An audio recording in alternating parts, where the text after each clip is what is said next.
Welcome, everyone, to this special edition of the Movie Geek Podcast. This is the Heart Eyes review, and to my right here is my loving girlfriend, Ashley, here, Hello. I like you a lot. who wanted to sit in on this. So, this is my first guest of season 2. And hopefully, there'll be many more times where she will want to jump on here. I would love that. All right. So, And without what further ado, perfect way to review a Valentine's movie. which we are not big fans of. If you if you are a follower of mine, or if you're brand new, go back and listen to season 1's Valentine's Day special. My rant on that. I remember that. I know. Well, you know my stance on that whole thing. Mhm. So this movie was perfect for us right around Valentine's Day. And plus, I'm a horror movie fan, so I was like, this is great. Aren't we all? So we saw this movie, and crazy, comedic, and horrifying, to say the least. So we start out with the Hard Eyes Killer killing 3 people. There was a cheesy wedding proposal where it was just all drawn out, and the Hard Eyes Killer winds up killing them in some cheesy ways, and it just got it rolling from there. What did you think? So this kills rather, this scene, like he says, it was cheesy because it pokes fun at rom-coms and like the perfect proposal, because the guy is like getting down on one knee and he's proposing to her and she's mouthing the word, so clearly she had a huge hand in it. It's perfect. And I think they even mentioned like she picked the venue, because he goes, oh, it's so beautiful, or she said it and he was like, well, yeah, you picked it. Mm-hmm. But anyway, and they're the kind of couple that you're just like, thank God he killed them, because it's like grating how she can have so much of a hand in it. Right. Or the TikTok fame, because it was for likes and clicks and all that other stuff. So we definitely liked the kill. So the movie starts out with that, kind of on that Scream type thing. And we've redone Scream a bunch of times now. But there is elements of the Scream, but there is also elements of other movies in there as well. Because of that comedic side, you mentioned that it is Scream meets Scary movie world. So they're definitely doing the rom-com meets slasher, which I was actually just looking at some reviews on Google, and someone had said that, and I'm like, well, that's kind of a good way to put it, because it's a rom-com slasher, funny, spoofy, like you can tell they're not taking it too seriously, but at the same time, you're dealing with death. Right. It's a horror movie. Right. And it's a lot of death, and I don't know if any of my, other horror fans out there will understand what I mean by when you see the first few kills and it's almost like the blood CGI looking. Like you could just tell what kind of movie it's going to be just from like how graphic it is, but not gory. Does that make sense? Like you can see the blood, and like the kills are very CGI versus maybe makeup, I guess. Mm-hmm. I mean, I don't know the ins and outs of the effects, but right, you could definitely tell. So as we go into the movie, we get some background on the Hard Eyes Killer.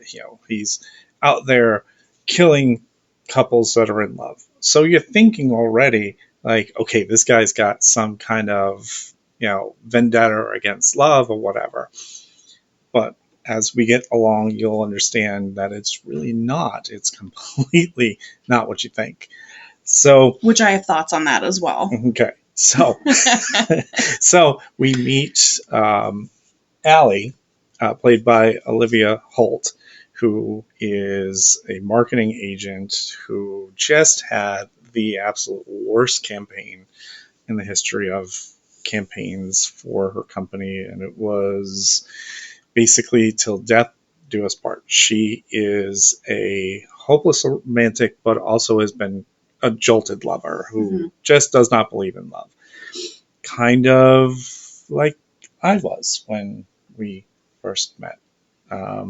As a married man who was unhappy, you know, we were friends from work. This is where this is going to tie in a little bit because she runs into this guy who, Jay, played by Mason Gooding, uh, who is looking for love, but he's kind of like that, cool, smooth guy, they say like the Will Smith guy from Hitch, just really smooth talking and whatnot.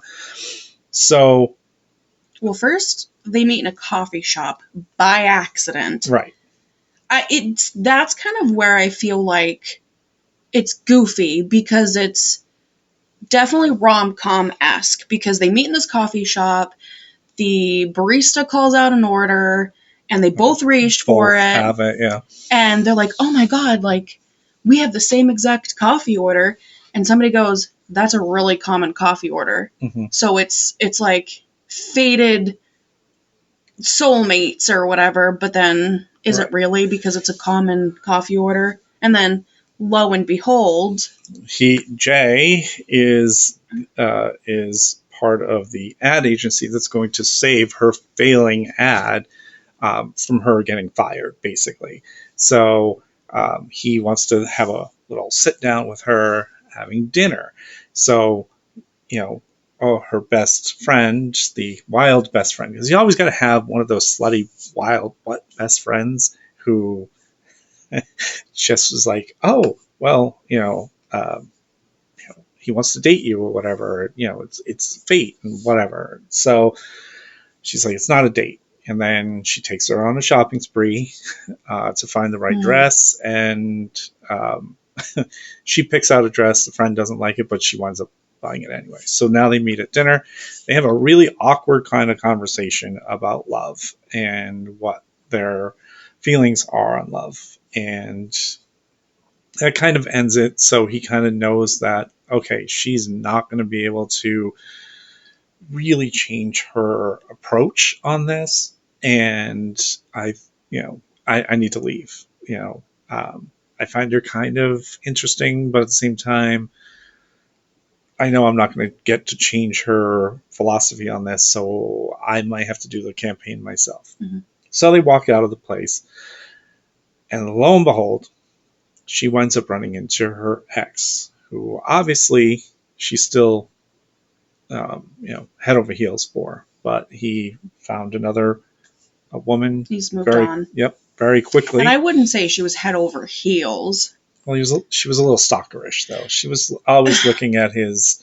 But I feel like that's, I don't want to say normal, but I feel like a lot of us women, especially, I don't know about men, but like when you break up, like ever so often, you just kind of like have to check out their Facebook or their Instagram just to see what they're doing. Or she was definitely still hurt by it, so she was doing it more so, but sometimes you get a little curious. Yeah, I wouldn't do that. No. As a divorced, male, I never. Yeah, but you're a man. I know. My ladies out there get it. So she winds up giving Jay a kiss, a deep kiss, so that it makes it seem like, oh yeah, she's moved on and whatever. Mm-hmm. So that leads the Hard Eyes Killer to target them because he thinks that they are a couple, which they are not. As they're being chased by him, saying, "Hey, we're not a couple. We just got a kiss. We're this, that, and the other." So, they're getting chased around. Jay gets knocked out. He doesn't kill Jay, and he goes after Allie. Cops show up, and he takes off. But the cops think that they have found the killer. The cops' last names, Hobbs and Shaw. So Like the movie? right. So that was a line from the movie where she was like, "Oh, Hobbs and Shaw, like the movie," and they That said, makes sense now that she said she's never seen it. "Right." So That just Shaw, clicked. Shaw is played by Officer Shaw is played by Jordana Brewster, who was in the fantastic. Oh my God, Fast and Furious movies before, obviously, the spin-off with Hobbs and Shaw. So that's why. And it's really funny because then she goes, never seen it. Mm-hmm. So now that makes sense. As Right. somebody who's not really knowledgeable on actors and actresses, that makes sense and that's funny. Okay. So they want to try to pin the Hard Eyes murders on Jay. So this is where the Scream aspect comes in, where you had Billy and Stu. Billy was the killer, but at the same time, we were directed away from him because there couldn't be possibly two killers; it had to be one.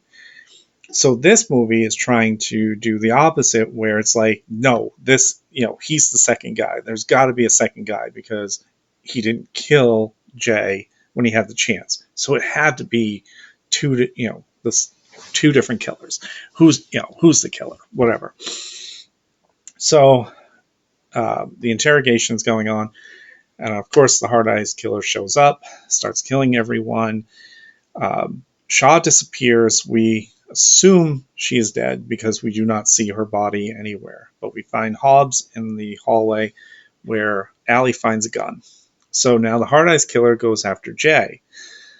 And this is where it kind of gets weird, is he's handcuffed to the table, and yes, he has a long handcuff, and he's running like around the 3 table. feet. But literally, if you're trying to kill somebody, as you know from Halloween and Friday the 13th, you kill him without a question. But it just seemed very odd that he didn't kill him. Enter Allie shooting through glass, missing wildly, and almost killing Jay in the process. She looked like a stormtrooper shooting. It was everywhere. Well, to kind of preface, Jay was handcuffed to a table in the interrogation room. Allie was in the observation room, I'm assuming is what they call them. So she's shooting through like the double-sided window. Mm-hmm. So I can't imagine that'd be easy. Plus, I'm sure she's never used a gun. The way she did it. And then because I'd probably be no better. And then her dramatic jump through the broken glass.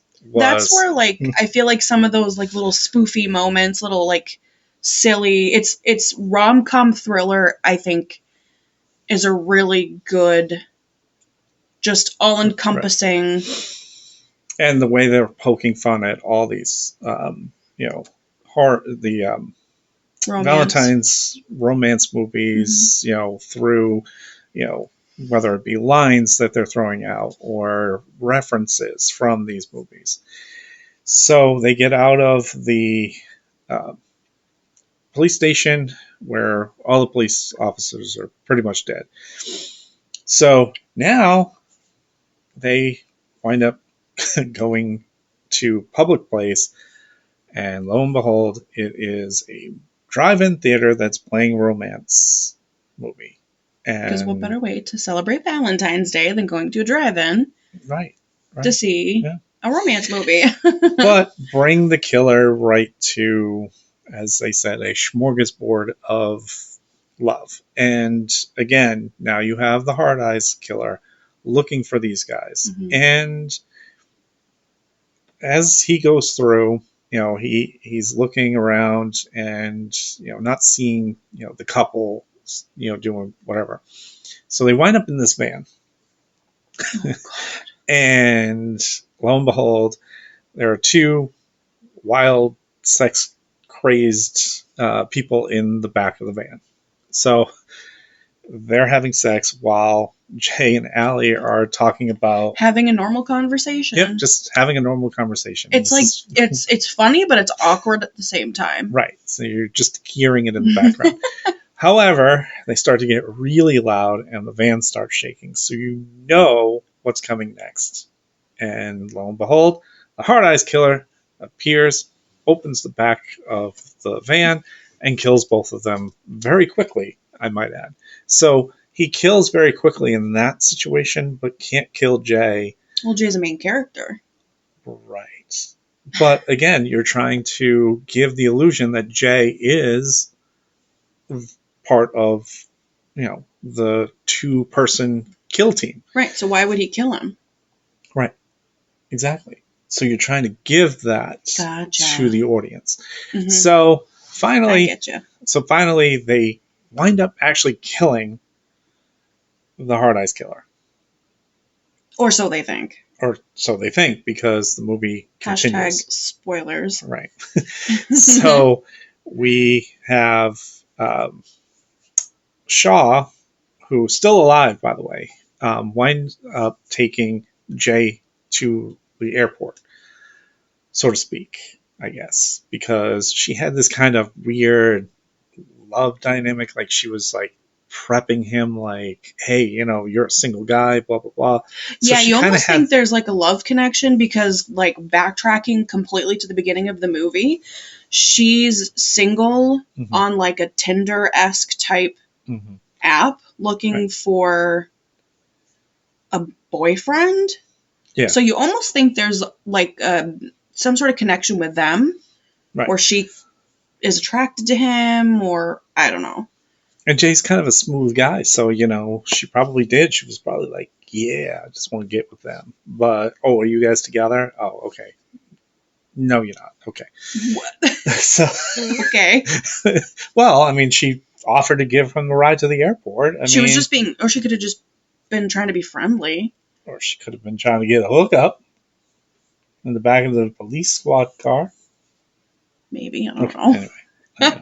So now we get to the part of the ending of the movie. So Allie is sitting at home, and her best friend, Oh my god, I loved calls. this part. And she's like, "You got to go get him. He's right for you. Blah blah blah." And all this other stuff, and she's just naming all of these, Romance movies, romance Love movies. Actually, Crazy Stupid Love. Right, and you got to get off that couch and you got to go and get him. So She's got to go to the airport Mhm. to get the one that she loves before he leaves. Right. That sounds familiar, I'm sure. Mhm. So we get this cheesy scene where she gets out of the cab and she's going to run through the I airport, love this part. and she winds up jumping on the wrong guy and then knocking some people over to try to get to Jay. She's not even in the airport yet. She's just outside, just randomly running around. This is where I feel like it's definitely poking fun at romance movies because, usually you would think, oh, Jay, it's you. And then you go and they hug them and it ended up not even being him because she couldn't tell from the back. Right. And then, like he said, she's knocking people over. So it's definitely a rom-coms are cheesy. Right. So they're poking fun at that for sure. Right. So Jay's phone, screen thing comes up, and she's told to go and meet at the old burned down cathedral. The Hard Eyes Killer is still alive and has Jay. So she winds up taking a cab to the burned out building, and we find Shaw with Jay tied up. So you're kind of like, what in the hell just happened? So Shaw and the Hard Eyes Killer, who we didn't mention, was the IT guy that was in the police office fixing the thing. Rewinding all the way back to when Jay was in the police station being held for questioning. Right. There was some random, like, little... interaction where he yeah, the IT guy, do I know you? Right. Are you on Bumble? And she Oh, was like, yeah. no. So that was the only interaction. So we just kind of had this guy just kind of thrown in there. For like 5 minutes. Not even. And then, lo and behold, he is the actual Hard Eyes killer. But he and Shaw are actually married. So now... This is where it gets kind of weird. Right. So they actually devised the Hard Eyes killer from just a weird fixation kink of killing couples. And it's just... So, again, going back to the beginning, you thinking this guy has, is heartbroken and he's just killing people that are hopelessly romantic or, really together, or he's stalking these people because, maybe it's an ex-lover or whatever. But this is all because of some weird sexual fetish kink of watching people die. And it's just... I think that's where it lost me. Right. It's just kind of a crazy kind of thing where, they're talking about it. And so now, she has to choose. So Allie has to choose whether she dies or Jay dies for one of them to live. And even though they're not a couple, she was going to choose herself. And then that's when it got kind of crazy where... the big fight scene. Right. Jay winds up going after, somehow getting free and going after the IT guy named David. And Shaw goes after Allie. And then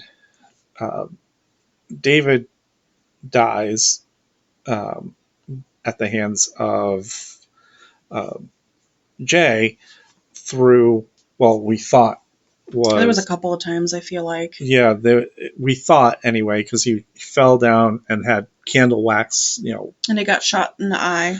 Right, got shot in the eye as well. So he was kind of still, he was kind of still moving around. But Shaw's interaction with Allie was very interesting because they were in front of the statue of St. Valentine, where, the beheading of St. Valentine, and you're holding the head with the sword in it, and they're wrestling around, and Allie pushes Shaw into it, and it goes through her throat, and then just decapitates her, and then says some cheesy love line, and that's how it ends, basically, where Allie and Jay are going to be together. They're safe now. And then the end of the movie, they're 1 year later, where they're sitting at the very same drive-in that they killed the Hard Eyes killer. He's going to give her a proposal with a key. Will you move in with me? Right. And then she's like, no. And then she turns around and gives a proposal with a ring. And they live happily ever after. The end. Exactly. So it's corny, it's crazy, definitely. but it was decent. It was a good film. I, on my rating scale, would give it a 1 thumbs up, which is pretty good. That my rating scale is 2 thumbs down, 1 thumbs down, nothing, and then 1 thumbs up, and then so it's kind of like a 4 out of 5 because it's interesting. I wouldn't say it was like definitely 2. Yeah, we're moving. Definitely not 2. But anyway, so this has been fun, and I hope that it was informative. If you have seen the film, let us know in the comments what you thought of it. If you haven't seen the film, and hopefully it will give you some idea as to what you're going to expect. I think it's good for what it was. Yes, Like, if you're not going into it expecting like a really good horror movie, I think it's fine. Mm-hmm. If a different writer had it maybe and leaned more into the horror, I think it would have been really good. Yeah. I also think that doing the not fetish thing, and like you said, if they would have done like a jilted lover, you know, goes out and murders on Valentine's Day, I think that would have been also better. But it's not bad. So, well, that is it for us. Thanks to Our special guest Jasper. Oh yeah, I know. Jeez. Thanks to Ashley for joining me on Thank this. you for having me. I definitely want to do this again. Oh my god. All right, it's time to go. I'll see you guys at the movies. Bye. You like that, baby? Let him know where that came from, yeah! See you next time. Bye. Waiting for you. Goodbye. Goodbye. Goodbye. Hasta la vista, baby. That's all, folks.